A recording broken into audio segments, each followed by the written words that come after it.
So this is my journey through the military and why I got PTSD. I got PTSD from before I got in the military. Obviously, life happens.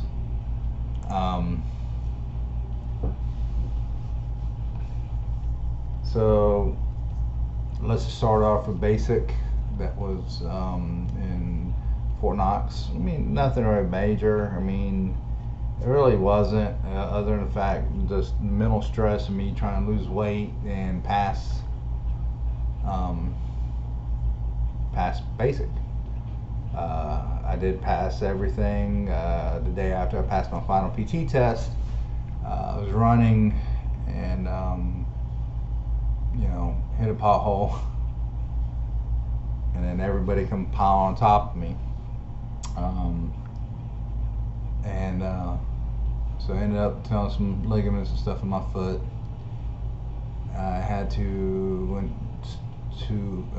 when I got to Fort Riley, which is my first duty station, I had to have surgery. It mentally sucked because here I am, the new private coming in the Army, but I gotta have surgery. And, of course, the usual, guys screwing with each other stuff, I mean, it kind of was a mental drag to start off with. So I befriended some people, and one of the guys said, "Hey, let's go to the barracks." Over, I think it was it was field artillery, I believe, at this one, and we started hanging out over there about every weekend and stuff, playing cards and just shooting the shit, what have not. And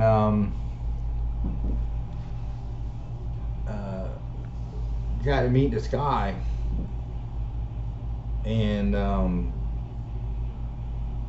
just he's all right. Start off with.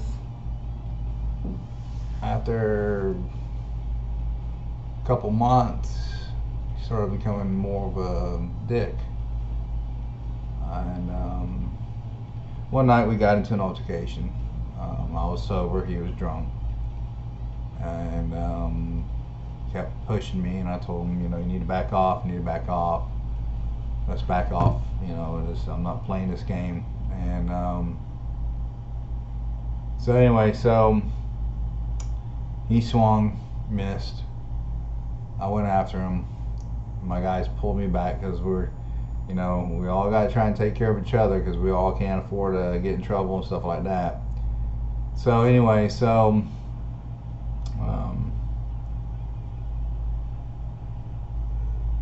that guy, I think everybody in the world knows who he is. I didn't know who he would become.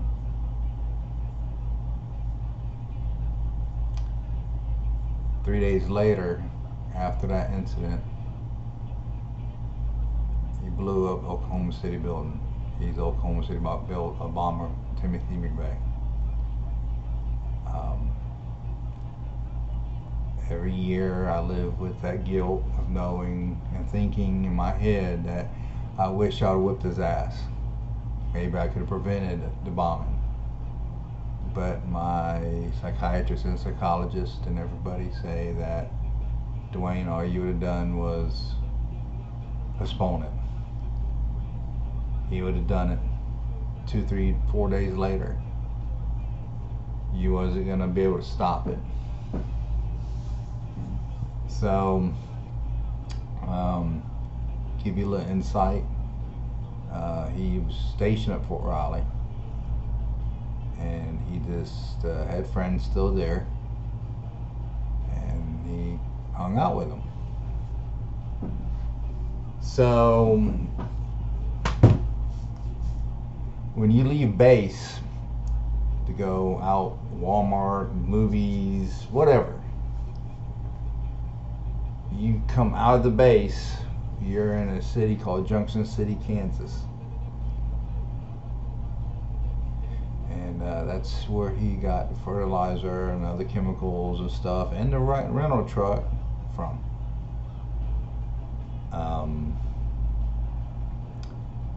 So again, I feel bad every year on the anniversary, and I'm glad he's dead. But I wish I would have whipped his ass.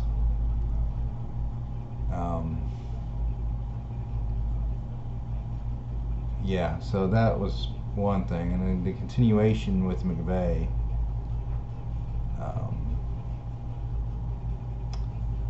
So news got wind that he was stationed there. So of course they're coming up to talk to anybody that could have known McVeigh.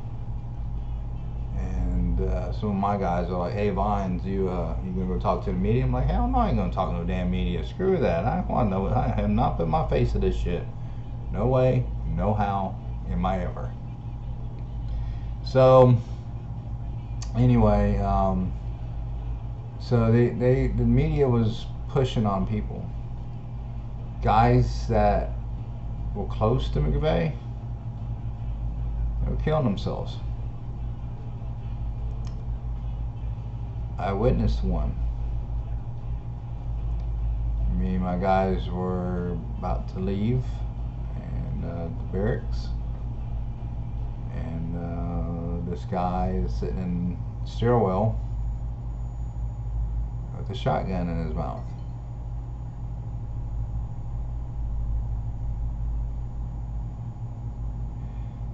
So I go and try and talk to him because no one wants to talk to him. Everybody's afraid. So I go and talk to this guy. So I got him. He's not doing nothing. You know, he's still got the shotgun in his mouth. He's just resting on it. You know, with one hand down on the trigger and one up here.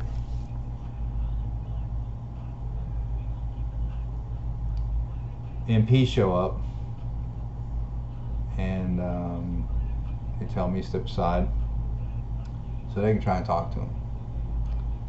They tried for about a whole minute. I was talking to him for about 20 minutes. But he ended up pulling the trigger. So imagine seeing that less than 20 feet away. So this continued on throughout the base. So let's flash forward about another month or so after that. So we're going to go, me and the guys, we're gonna go to this, I can't remember the term that we used. Basically think of it like a block party. So we get there, and we're behind this we're behind this barracks. The barbecue's going on, everybody's having a good time, and all of a sudden you hear another shotgun blast coming from the third floor. This guy, shirt off, the whole nine. Well, I mean, he had shorts on and shit like that, but he jumps from the third-story window to like Tarzan underneath this. I don't know what to call it, but so basically there's a balcony and there's a stoop right here. So basically, third floor, bottom of the third floor, and the second floor, and then there's like this little concave whatever. It's like that, and then you drop down and you're on the second floor. This guy is in this little concrete area. Anyhow, so the guy takes a shotgun, he tries to aim it at an angle and to try and hit him. Couldn't do it. Then he turns around and blasts out in the crowd and reloads, blasts some more. we all go take cover, and he ends up putting the gun in his mouth, pulling the trigger. Come find out, apparently the guy that he was trying to kill was sleeping with his girlfriend. So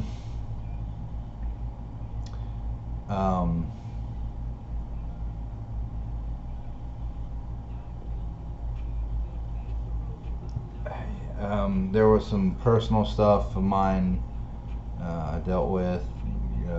My first wife, I met there in Kansas, and she was abusive to me.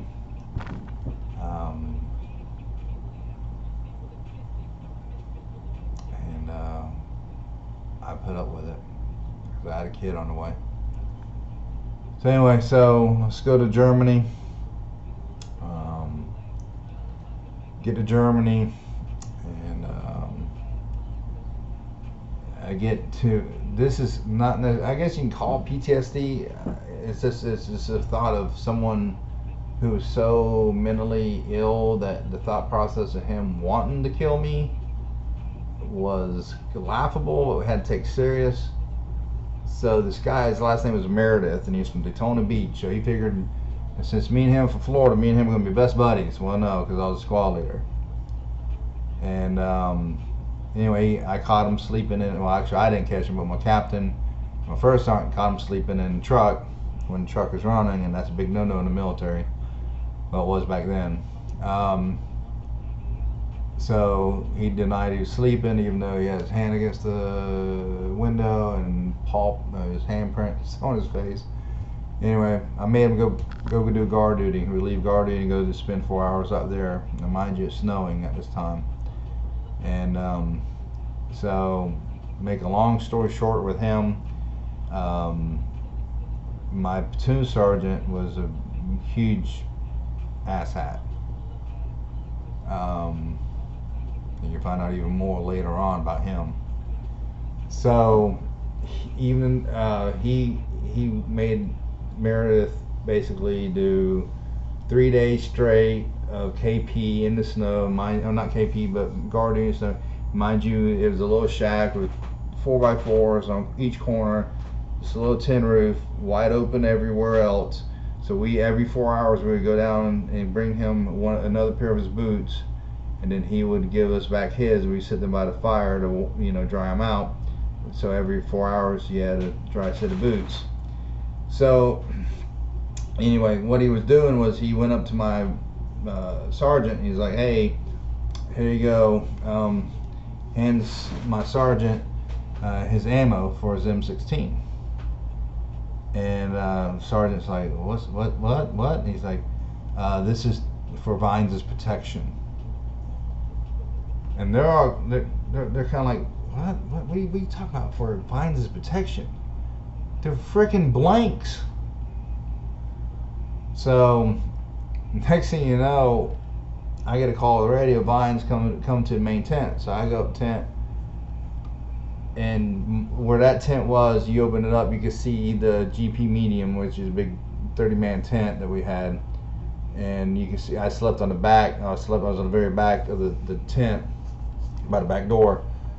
So we were watching him. He's making these, I guess what you call brainer devices. He's trying to make tripwires and all kinds of crap to kill me. So we're kind of laughing this off. So the next thing you know is this other specialist comes in, and he's like, "What the hell is Meredith talking about?" And we're like, "What are you talking about?" He goes, he comes up to me, he's like, "Hey, where did you move the fuel Hemmets?" The Hemmet is a truck in the military that carries either cargo, fuel, whatever. And so they're like, "Why?" They're like, "Well, I told him I'm not telling him because it's not his knowing where he needs to know where they're at. But I didn't tell him." And then he tells me, "Well, yeah, I guess it's good you don't tell me because it'll be a hot time for Vines tonight." So now the guy's talking about setting me on fire at night. Anyway, so get to the point. It was just funny that, yeah, he's trying to kill me. Secondly, you kind of have to take it serious too. And he ended up getting kicked out a month later because he actually threatened to kill the battalion commander, and he got dishonorable discharge, the whole nine. So back to Florida he went. So anyway, so enough about Meredith. So now we're gonna go ahead and I'm gonna kind of try and get in an order of time here. So the timeline is now we're deployed. Now we're in Macedonia, and we are actually driving up mountains. My job was basically, I had a multitude of jobs. I wore a lot of hats, and one of the hats I wore was maintenance. I dealt with the maintenance and mechanics, this, that, and the other, and I make sure our truck's always up and running. I ended up getting a medal for that. Then I also had to put everybody on. I had to tell everybody what truck, who's going on mission the next day, and which where we're going, and I had to design the route and the whole nine. And the guys actually just were talking about this. Some of the guys, some of the guys I continue to talk to a lot, and they always tell me, like, Vines, that one time you made us drive through a pig farm, so it was full of slop and crap and this, that, and the other, and yeah, they weren't too happy about that. So anyway, so now we're driving up on the mountain. We're going to get there's a road, and the road is literally the left side or right side, depending on which way you're facing, going north or south. Just say the left side is a cliff, and the other side is jagged rocks. So you really have no place to go. You have to be perfectly on that itty bitty street. It was, and then if you made a wrong turn, off the cliff you go. Now, other deployments before us, they did have casualties. There's pictures on my Facebook that show some of the Humvees and 5 tons that went off the cliffs prior to us, so that was massively stressful, because not only while we're driving up these things, they put up monuments for soldiers who died because of rolling off. So you got to see those driving up about everywhere you went. So anyway, that was just a lot of stress, massive stress on me on this point. Because I'm putting in 17, 18-hour days for 6 months. I was massively, because even though the guys that got back and they're chilling, drinking a beer or whatever, Bynes is out working and doing what he does best. So anyway, just the stress and all that. So that compounds it.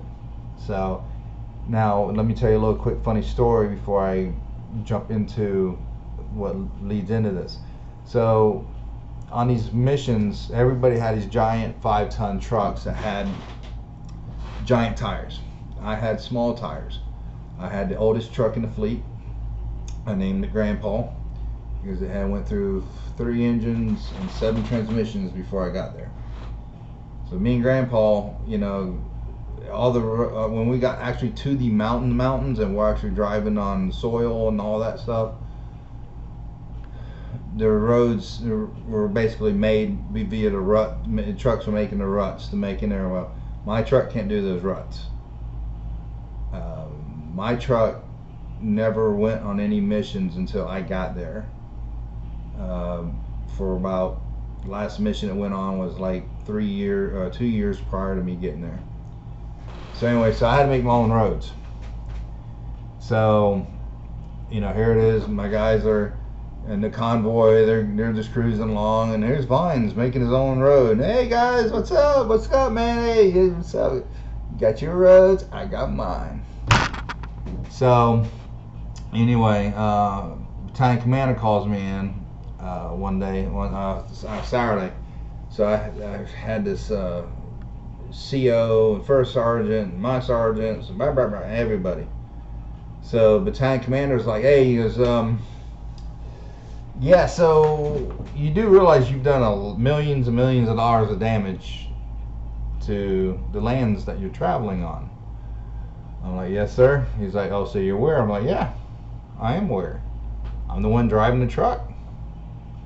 I'm the one having to get the stuff to the guys. I'm having to get the stuff that provides the life to the guys. I was carrying water. I was carrying 1,000 gallons of water on my grandpa. So, you know, he's kind of screwing me a little bit. He's like, hey, don't worry about it, Vines. I'm screwing with you. I told the uppers that, listen, he made his own way, this, that, and other. You know, they're just going to have to get over it. So, we're there protecting Macedonia from Serbia, but yet they're upset because I tore up I made new roads. So, oh well. So anyway, because of that, I got selected to be a part. Me and 2 others got selected to go be a part of the Rangers in Bosnia. So I get to Bosnia. And before I go any further, I want to make sure it's abundantly clear. I am no ranger. The only thing I will say is I went through a lot of crash course training that they go through in the event something happened. So I was waterboarded, I was beaten. I mean, I went through torture, basically hopefully they don't cough up nothing. So we were gonna go get 3 guys that were captured. There's a whole other story behind them. Basically, they got captured because they were going to go play heroes. Unauthorized, nothing. Not sanctioned, nothing. So the Bosnian government was going to skin them alive. They wanted the U.S. out. So they were telling the U.S., hey, you know, if you don't get your troops out of here, we're going to skin these guys alive and send all the footage to all the news networks. And mind you, this is back in '96. No cell phones, no digital video, no nothing. VHS, camcorders, you know, the old school stuff. Anyway, so my job was just going to be a driver. That's all I was going to be. So they flew us in miles out, dropped us off. We went up a little bit. Rangers got out. They went and go and do their thing. I have a Ranger with me as a gunner. So anyway, so we get a call. Shit's hit the fan. So now we have to go in and get the Rangers evac. So we go in. They knew we were coming. They knew we were coming because it's kind of like a marshy area, a little bit of water here and stuff like that. So what they did is they actually dug trenches, and they put like wood over the trench and put slop, mud, and all that crap back over it. I'm not gonna know that. No one's gonna know that while we're driving 25, 30, 45, 30, 40 miles an hour. So next thing you know, we get to cruising along, and we're going in. All of a sudden, Humvee goes down. Another Humvee goes down. I go down. Look over. I see blood on the side. My gunner has been taken out by a sniper.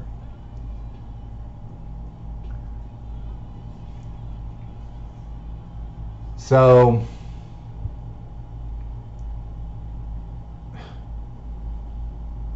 firefights going on, obviously. I try to pull my gunner out.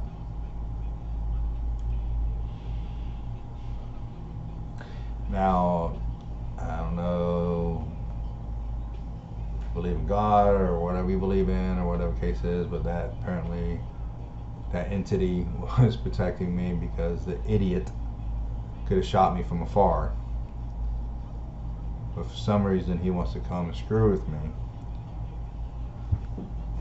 He puts his gun right here, puts his AK in my shoulder, and starts blah blah blah whatever, and I don't know what the hell he's saying.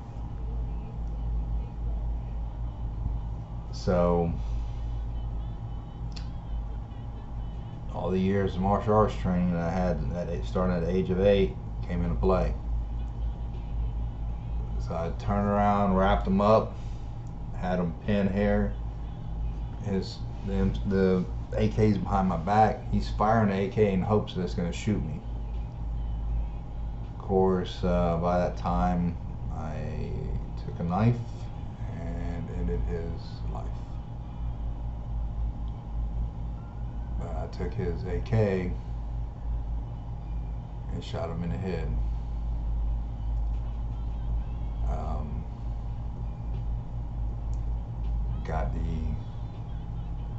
Got the gunner out of the Humvee like I started to do. Humped him over to another Humvee that was down, but we're basically using as we're covering everybody here. We're all pretty much pinned up in this situation, and I ended up putting 6 people down that day. Now, me raised as a Christian, I never thought I would do that. Yeah, join the army, Dwayne. This and other. You're gonna kill people. No, I will join the army to be in a tank and shoot a tank or a vehicle without seeing nobody's face from a mile away. So anyway,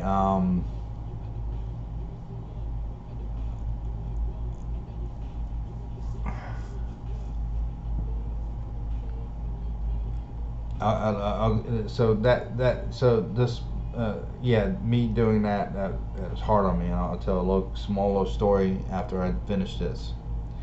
So now we're back in Germany, and so we're now back in Germany, and I'm in a maintenance bay talking to the mechanics and hanging out, whatever, and I see this guy. He's getting ready to take the split ring off of a tire off of I want to say it was a 5-ton, I think it was, pretty sure it was. He's going to change the tire on it. Well, he didn't deflate the tire, so when he broke the split ring, and I'm sitting there like, dude, stop, and he's like, he didn't pay attention to me, and the tire blew. It shot him up. He hit the rafters, and he came down and landed on his head, cracked his head wide open, and died.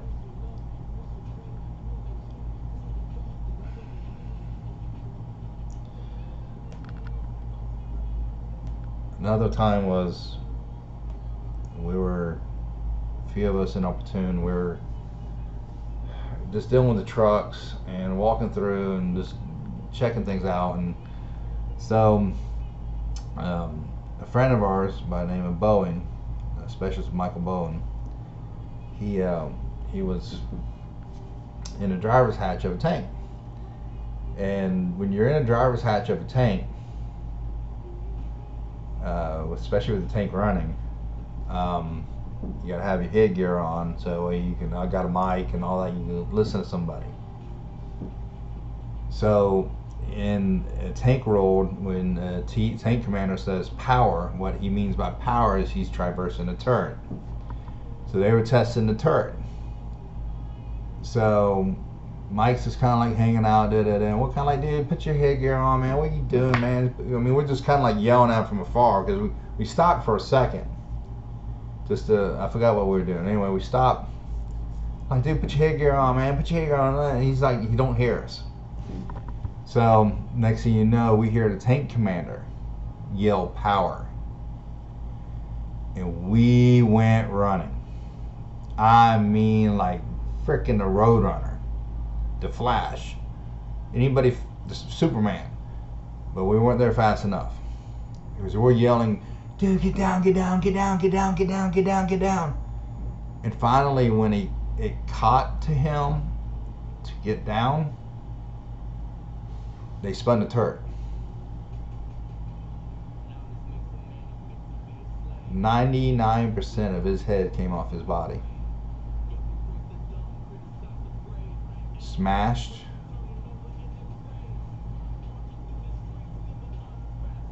Horrific. Beyond horrific.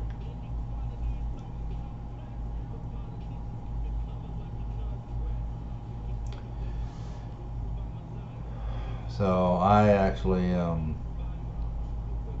one of my sergeants wrote a letter about this to the VA, telling him what happened from his point of view. And he actually wrote, he's like, yeah, this happened. Vines stopped. Vines was in dismay. I mean, Vines was out of it, and then all of a sudden I went to turn around and to go talk to someone else, turn back around, Vines was gone. I didn't ask permission to leave. I left. I left and went back home. Anyway, so going forward, so now I'm back home. Okay, and to tell you this as add-on to Bosnia, what I'm saying is I can tell you, wrap this up. I got it. Anyway, so I get home. My dad and my stepmom are going through my treasure chest, is what I called it, and they found some medals and stuff, my patches and stuff, and they're like, "Hey, Dwayne, what are those?" And I'm like, "Just throw them away. Throw them away. I don't want them. Don't want them at all." Okay, this is back in '97. So now let's flash forward to 2001. 2011. So now we are 14 years later, and had my accident, my four-wheeler accident. So for a month, literally a month solid, after I got home and I was off my medication and stuff like that, every night it was like being inside of a Nightmare on Elm Street movie with Freddy. The only difference was I was reliving Bosnia, and I was imagining everything all over again. But the difference is my brain decided to start changing things up and putting kids and stuff in there and saying, you killed my dad, you killed my uncle, you killed this, you killed my husband, blah, blah, blah, blah, blah. There was a time during that month period I didn't sleep for a week because I didn't want to go to sleep. I was afraid to go to sleep. So anyway, I got a psychiatrist and all that, and the psychiatrist is like, I tell him the story, and he's like, have you ever told anybody this? I said, no. I'm ashamed of it. He says, really? He's like, yeah. He goes, I said, I never thought I'd put someone down, even though they're coming after me or not. And so he makes me bring in my family, and I'm going to tell everybody there. So I told everybody. So my dad's like, we're walking out, my dad's like, son, there's nothing to be ashamed of. Nothing. My grandfather, my dad's dad, was a highly decorated World War II hero. Highly decorated. Saved his whole entire platoon. I went in to honor him. Anyway, so he's like, Dwayne, there's nothing to be ashamed of. You did this, you did that. Blah, blah, blah, blah. Okay. So now, to wrap this up, I'm almost done. Give me about 2 more minutes. So to wrap this up, my dad calls me up one day and he says, son, he goes, you still in Orlando? I said, yeah. I go, I'm gonna get ready to leave. He says, my dad don't cuss. My dad hardly cuss, but once in a blue moon. He says, well, get your fucking ass to the house now. I'm like, damn, who the hell are you talking to? Is that my dad? What?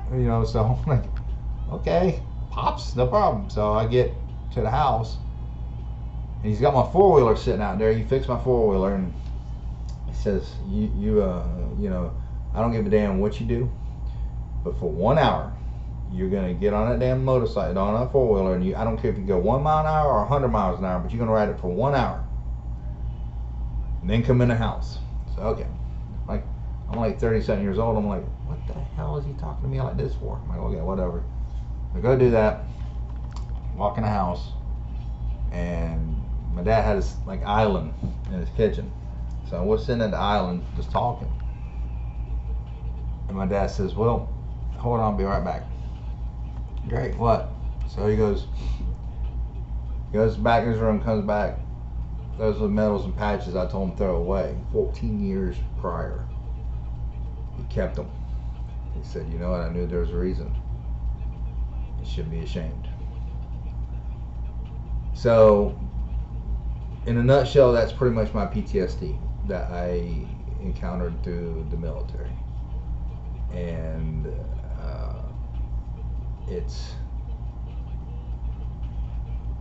I'm just thankful that I'm with the VA right now, and they're helping me out with a great psychiatry team.